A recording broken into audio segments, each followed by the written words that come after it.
Hey guys, welcome back to River Talk 2.0. Deacon, you've brought in one of your good friends. Yeah. And hopefully by the end of the broadcast, he'll be one of my good friends as well. Tell me a little bit about Carl Moody. He's going to be everybody's good friend at the time we finish this conversation. You think? Oh, yeah, buddy. Hey, when he learned to go from heathen to heaven, and we're going to find out exactly. Wow, okay. Yeah, I mean, I'm not saying he's a real bad guy. I've known him for a few years, but he's one of the greatest guys in the world, but a man full of stories. He's your typical Southern dude that's been stabbed, shot, the whole 9 yards, really? And now he's a missionary. Can you believe that? That fella right there. Carl, you know, you've got a good testimony here. And are we going to church? Yeah, we are. All right. I want to hear, and I'm going to take the offering up later. But right now, I'm going to let this man tell you, give a little story about how you ended up in Vietnam, of all places, and Cambodia. My name is Carl Moody, and I was born and raised on a dairy and a tobacco farm in the Buck Swamp section of Dillon County, South Carolina. I'm probably the poster child for ADD. I like school. Did you say ADD? Yeah. Okay. I like school. I know I did because I stayed 14 years in 3 summer schools and went to 5 different high schools. Must have had good lunch. Yeah. Well, some people said I was somewhat of a nonconformist. I didn't know what that was. We didn't have that word in Dillon, but anyway. I never danced to anybody's tune all my life but mine. Okay. I have an exceptionally high IQ. I have what's known as hypothymesia. It's the ability to recall autobiographically almost everything that's ever happened to me in my life. Good night. No kidding. You know, Mary Lou Henner, the actress, has that same thing. She can tell you what she's wearing on a day in the 70s. How about 1949 running into the trailer hitch on my daddy's 49 Buick wearing a pair of seersucker shorts and a brown shirt. Is that what you're talking about? Yeah, that sort of thing. Yeah, that's exactly. That's exactly what I was talking about, Carl. My pastor last night, and by the way, he's at Kemper Baptist Church in Kemper, South Carolina, which is between Fork and Lakeview. Okay. Told me that I needed to give my testimony because it adds credibility to what I do now. I have been shot 4 times. Good night. I've had my throat cut twice. I've been cut and stabbed more times than you got fingers and toes. I've got 20. How about you, Deacon? I've been in I've heard this before. I've been in a head-on collision at 55 miles an hour in a 1964 Nova 2 Chevrolet versus a 69 Pontiac Catalina. Knocked the motor up in my lap. And I saw those little circles that you see when you get knocked out. But before the car stopped going around, I was out, and I slid out the seat on the other side. I knocked the mirror off with my head and busted the windshield. But anyway, I've wrecked 11 motorcycles all over the world. I've been riding. Hold on a second, Carl. I'm not going to let you jump. So you wrecked 11 motorcycles. Yeah. Were you like a stunt driver or something? Or that's what my daddy asked me. I mean, after about the 4th one, I would have given up motorcycling. My daddy bought me my first motorcycle in late April of 1959. I was 13 years old, and I thought it was because he loved me and that we were wealthy. But back then, you could get your driver's license at 14 in South Carolina. But you had to have somebody. They were restricted, and you had to have somebody in the car with you. You get your permit. Well, on a motorcycle, you could get it at 13 and a half, and you could ride it by yourself. And what year was this? 1959. How about that? I was 13, and he bought me that, and the only involvement he ever had with my schooling was the very first day of school every year. He would call the principal, this is before I left Dillon High School, he would call the principal in Dillon and tell him, say, feed Carl, first lunch period, make sure he's got study hall, 5th and 6th period, send him home, he's got to work. Yeah. Anyway, I wrecked that motorcycle. The Kickstarter stuck through my leg and drug me down the highway. It didn't have front brakes in, only rear brakes. Mm-hmm. And it was mist and rain, and they locked and slid. But anyhow, he bought me another one. I went from a 125 Harley to a 165 Harley. Okay. And I had a car run out in front of me at 6:30 in the morning, ran a stop sign, and I hit it in the side and went over it, going home to go to work. The next one was a 550 Bonneville Triumph. I hit a telephone pole going 90 miles an hour on it, and he put it in the trunk of his 55 Chevrolet. That's what was left of it. Really? Yeah. So if the other cycles didn't kill him, if you keep going up, eventually one of them's going to take him out. I did not get a scratch. Not a scratch. Stop it. You hit a telephone pole. 90 miles an hour, and he put what was left of the bike in the trunk of a 55 Chevrolet. You don't strike me with that hair that you wore a lot of helmets back in the 50s and 60s. Still don't. Great hair. Yeah. I graduated up to, I had a Bridgestone, was a fine bike, real fast, 350. Mm-hmm. But the best bike I ever had was a 305 Harley Honda Scrambler in 1964 that was brought in bootleg into this country. Why you laugh when you say bootleg, Carl? Because I've been doing that all my life. That's right. I told you. Anyway. All right. Started grinning like a Cheshire cat. Yeah. Bootleg. I went in either 67 or 68 when Harley came out with the Sportster. It Right. was 1,000 cc, and I liked it because it was breathtaking. I mean, a true 1,000 cc bike that would just take your breath. It was so fast.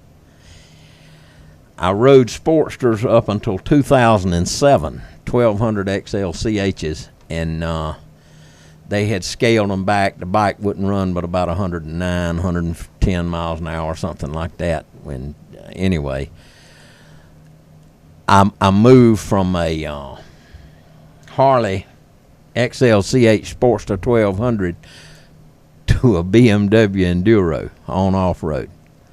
And I still have that bike. That was in 2010. And 2017, Santa Claus brought me a Ducati Icon Scrambler. Really? Yeah. Talking about breathtaking. Yeah. Wow. I'm telling you, man. Santa Claus. Yeah. Yeah, it did. I was a good boy. That's right. The Lord has blessed me so much all of my life that there had to be a reason for me. And see, and I left out part of the story. The same year my dad bought me my first motorcycle, Mm-hmm. I made a rocket and ignited it. I told you. Carl, I'm loving it.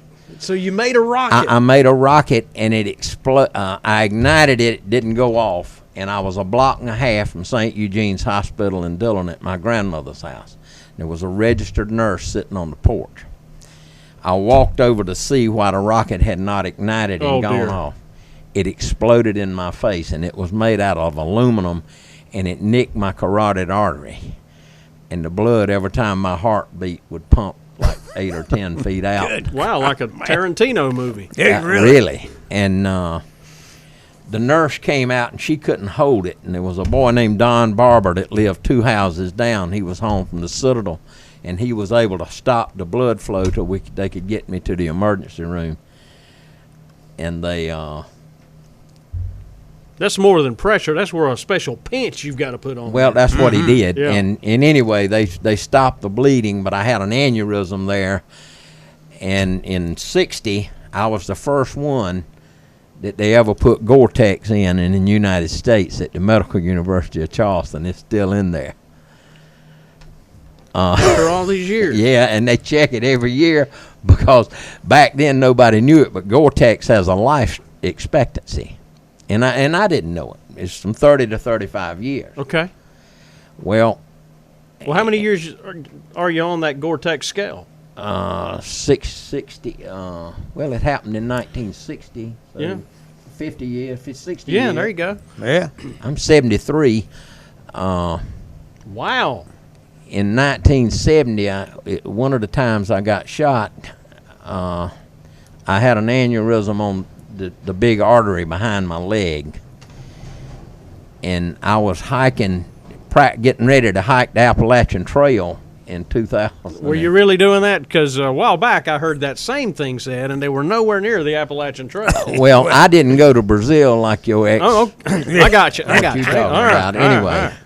and anyway, I'm walking with a 37-pound pack in 105 degrees. I said, if I can do this hot and humid, I'll have no problem once I get to the mountains.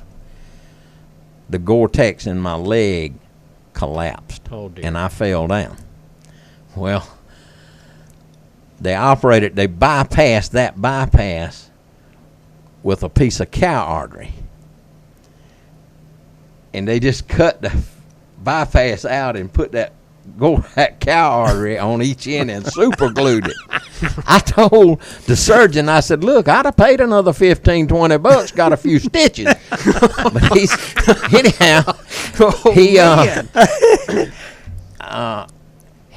What's a copay on something like that? it was complete. Okay. There was no copay. Okay. There was no insurance. But as I said, the Lord has blessed me, and I have made above average means pretty much all my life. Sure. But they'll deplete it when you do something like that. I guess they will. But anyway. So did you get back on the Appalachian Trail after you? No, I had my room booked up there. After this, they put that cow artery in there. I was walking at Huntington Beach State Park. I walked 3 miles every other day on the beach there and hit and kicked a 150-pound heavy bag 15 minutes straight every other day. But the doctor, Tony DeHaas, and he's really good at the Georgetown, he said, this is going to feel good. Do not get in that ocean. It was hot. And it felt so good. I got in the ocean. Uh-oh. And it got infected. Boy, he didn't like that. But that's I you, guess buddy. not. That's your personality. You didn't listen to Anyway, nobody. in a year and a half, my body completely shut that cow artery down, closed it up. So Really? I had no blood going to Yikes. my foot. So that ended. Anyway, I went to the MUSC, and Dr. Brothers, who was head of vascular surgery, said, we're going to try this. And they tried 3 or 4 things, and it didn't work. And he said, well, I got one more thing I can do. They took the vein out of the back of my leg and joined it to that artery and bypassed everything and hooked it to an artery down there. So that's all the blood I got going to my left foot. And he told me, he said, Carl, your hiking days are over. And I just laughed at him. I said, okay, whatever you say. Really? Anyway, I marked the new bridge every 1,000 feet with orange paint, and I would walk 3 miles back and forth over it.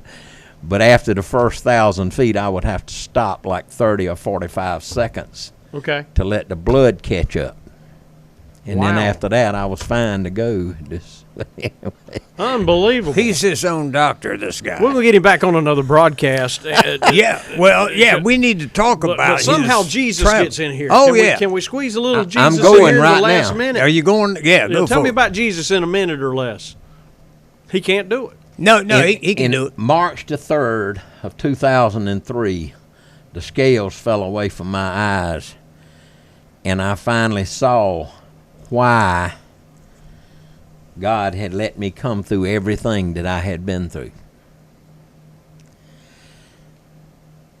And, and I laughed and joked. You know, I had made a real lot of money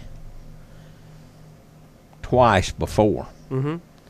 And I laughed and joked and told people, I said, well, I spent most of it on whiskey and women. The rest I just wasted. See? But anyway, the last time I made a lot of money was under a different set of circumstances, and I did exactly what God, like you're supposed to, like the Bible said. Okay. First 10% I wrote to the church.